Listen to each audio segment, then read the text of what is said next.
Hey guys, Stephanie here, and in today's video, we're talking about 7 mistakes that new horse buyers make at their peril. No judgment here. I have been guilty of all of these, and I would love to be able to save you some of the suffering and heartache that I have endured so that you can start having fun with your horse right away. So let's get started.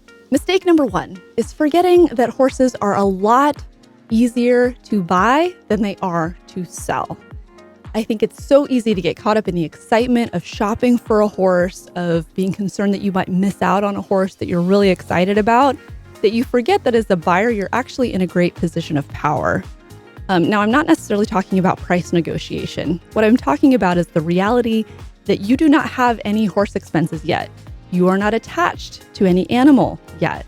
And so that you have the luxury of taking your time and figuring out what is actually going to be a good fit for you, what you actually want, what you would really truly enjoy in a horse. It is far better to be unburdened with any kind of animal than it is to be burdened with the wrong animal. So I would encourage you to take your time, be patient, do your homework, do your shopping. Don't feel like you're in a rush, even if it's a seller's market, even if you're on a limited budget. Don't let yourself feel pressured into purchasing a horse before you are truly ready. It is worth being patient. There are a lot of wonderful horses out there. So I encourage you to take your time and remember that you hold a position of power as a buyer who does not have a horse yet. Mistake number 2 is being flexible about the wrong things. Now, again, going back to being someone on a limited budget, I totally get it. I was on a very limited budget with my first horse. And so you do have to be a little bit flexible about certain things, but you want to be flexible about the right things. So the right things would be being flexible about whether the horse is a mare or a gelding, about the horse's breed, about the horse's appearance, or within reason, the horse's age. Now, you don't want to end up going way too young or way too old because you often run into either green, inexperienced horses, or perhaps horses that really just need to be retired at that point in their life. But there's a huge middle range that could potentially be a great first horse for you. And so maybe you might need to be a little bit flexible within that range. The wrong things to be flexible on, you don't want to be flexible on safety, right? You want a horse that's free of behavioral problems, that's going to be a safe mount for you. You want to definitely not negotiate on soundness. You want a horse that is relatively free of health issues, that doesn't have a history of lameness. And you don't want to compromise on experience, right? So this goes back to the safety issue. You want a horse that's got training and experience, and as much as you can possibly afford is going to be that well-rounded, mostly finished horse for you to enjoy right away. By the way, if you're enjoying this video so far, please give it a thumbs up and let YouTube know that this is content worth sharing. Mistake number 3 is buying a horse that will not be ready to ride for a while. So this rules out colts and fillies and pretty much all horses under 3 or maybe even 5 or maybe even more. Again, going back to the experience factor. One really important thing to know is that 30 days of training or a horse that is newly started under saddle and ready to go whatever direction you would like to take it to is basically seller's language of saying, yeah, this horse just doesn't have a whole lot of experience yet. You want a horse that has already gone a direction. You want a horse that people have already invested their and risked their personal safety, their time, their money, their lives in making this horse a safe, reliable mount. Be the person that gets to come in at that stage in the horse's life where someone else has already taken all those risks and made those investments. And you're basically just reaping the rewards of a horse that is experienced, reliable, and trained. No matter what anyone tells you, a horse with 30 days of training is not a well-broke horse. I don't care how well that training is going. That horse is still green and still needs months of experience, if not years, to be a safe trail horse, especially for a beginner rider. Most of the professionals that I talked to when I was shopping for my first and even my second horse strongly encouraged me to get a horse that was at least 8 years old, if not 10 or 15. The whole goal is to have a horse that you can start enjoying right away. Mistake number 4 is very related to this, and that is trying to save money by buying a young horse, a green or inexperienced horse, or a horse that has some health issues. One thing to keep in mind, if you purchase a horse that is young or newly started under saddle and still needs more training, at least in my area, you're looking at least $500 a month to get that horse in full-time training. That doesn't include your board or your vet or your farrier fees, so you could easily be shelling out $1,000 a month for several months, if not longer, to get that horse to a place that's going to be safe for you to just take out and do whatever you want with and have a great time. And in my opinion, that really sucks. You're basically losing money every month on a horse that you can't ride or take and do what you want to do. Not to mention that green horses can be extremely dangerous. 2 of my concussions came from me being relatively green and my horse being relatively green. Both of those were traumatic experiences for both of us that I would never want anyone else to go through. But unfortunately, it does happen very commonly because people take on more horse than they are prepared to ride. You can also create behavioral problems on a green horse as a green rider that are going to be much more difficult to fix later on, rather than having started the horse well to begin with in experienced hands.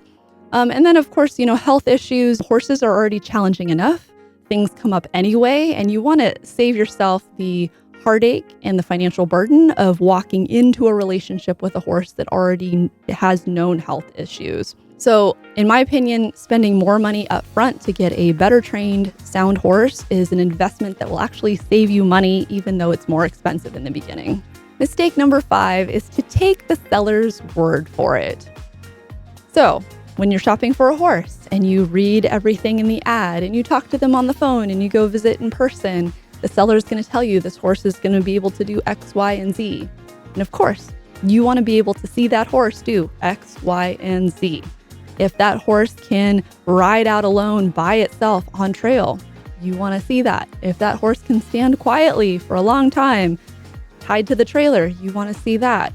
Everything that the seller claims the horse can do, you want to see that seller put the horse through those experiences so you can know for sure you are buying a horse that can do what they say it can do. Mistake number 6 is neglecting to consider worst case scenario.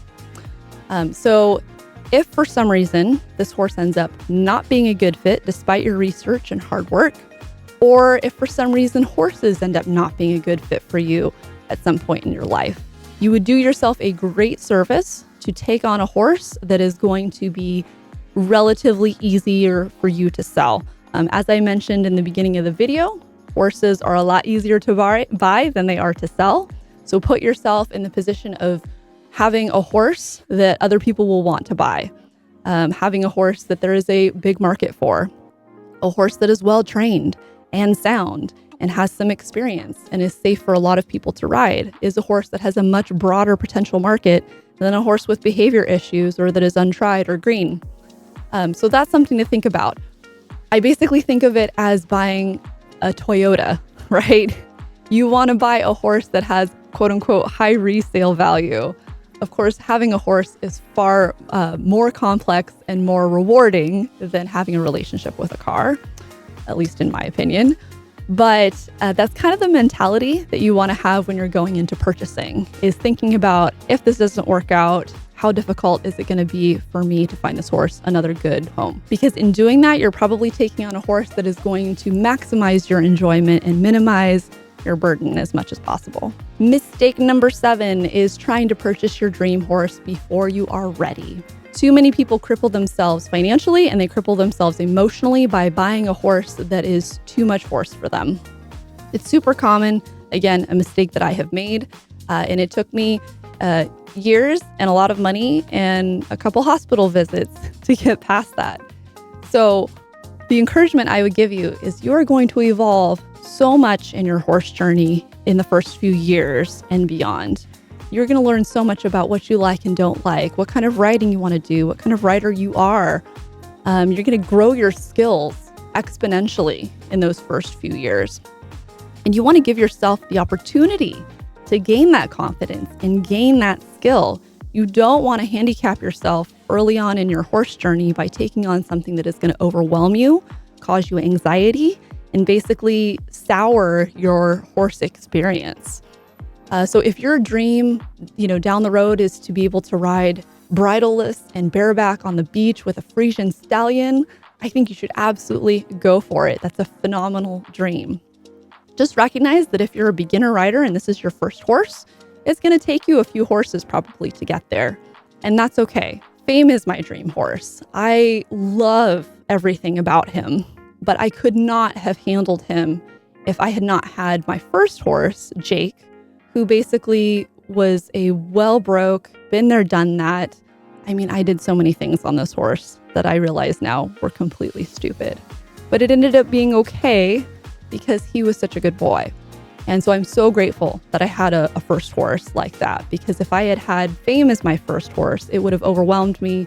I probably would have gotten out of horses entirely, or I would not have him for sure. And so you really want to be mindful of that and recognize that you're going to grow, you're going to evolve, and you want to make sure that you give yourself the safe space in which to do that. If you're interested in a follow-up video to this on more specific bullet points of kind of what to look for when you're shopping for a horse, or maybe some pointers on what makes a really good trail horse, let me know down in the comments below. If you have something that you would add to this list, if you're an experienced horse person, or if you've made mistakes and you would like to pass along that wisdom to other new horse owners, definitely please leave a comment down below so that we can all benefit from each other's wisdom and experience. I'm so grateful to have you watching and joining me on this journey. I look forward to seeing you in the next video. Thanks for watching. Bye-bye.